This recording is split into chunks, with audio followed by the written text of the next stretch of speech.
1st November 2025, there have been new FDTL guidelines into place. We have had thorough consultation with all the stakeholders when we have changed it, and due process has been done for that. And in April, under the guidelines of High Court, under the order of the High Court, it has come into implementation.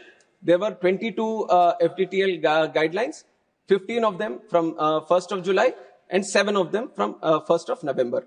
There was no problem from what was happening in 1st of July.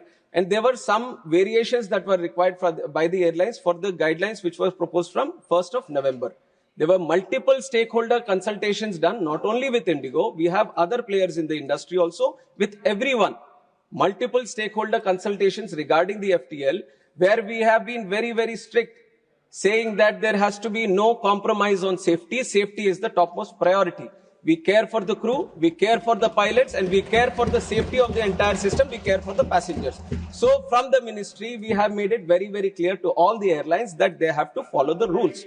And from 1st of, I'm just expanding so that you get the whole understanding of the issue.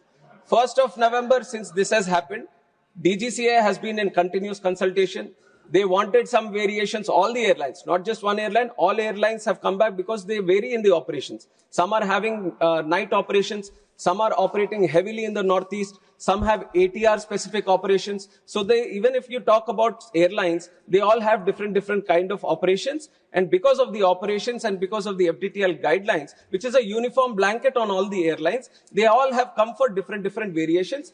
DGCA has sat with all the airlines. Wherever there was no compromise on the safety, after thorough consultation and after thorough safety risk assessment, necessary variations, necessary exemptions have been given beforehand itself. And on 1st of December also, this was on 1st of November. What honorable member has also observed, we are talking about December 3rd, after 1 month. So there was 1 full month of operations in the new FDTL also.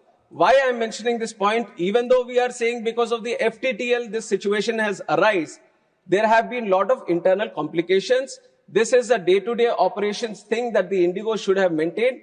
Indigo was supposed to manage the crew, was supposed to manage the roster through its day-to-day operations. We are there to check if the FDTL is properly implemented or not, and there has been no compromise on that side. And for 1 thorough full month, we have been observing. On 1st of December, we had a meeting with Indigo on FDTL itself. When they required some clarifications, we have given the clarifications also with that idea, and they have not flagged this issue. So everything was running normal till then. Suddenly we have observed this on 3rd. Immediately when this was observed, the ministry came into the picture. We have taken over the situation at the airports. We have consulted all the stakeholders. Then you have seen how things have unfolded for those 2 days. Definitely there was a lot of difficulty that has faced by the passengers. And as a closing statement also, let me tell you that we are not taking this situation easily. We are doing an inquiry, and we will take very strict action, not only for this situation, but also as an example. We will set an example for all the airlines. If there is any miscompliance, any non-compliance or non-adherence for any single person, any entity or any organization or any operator functioning in this civil aviation, we will take very strict action so that we set an example in the industry.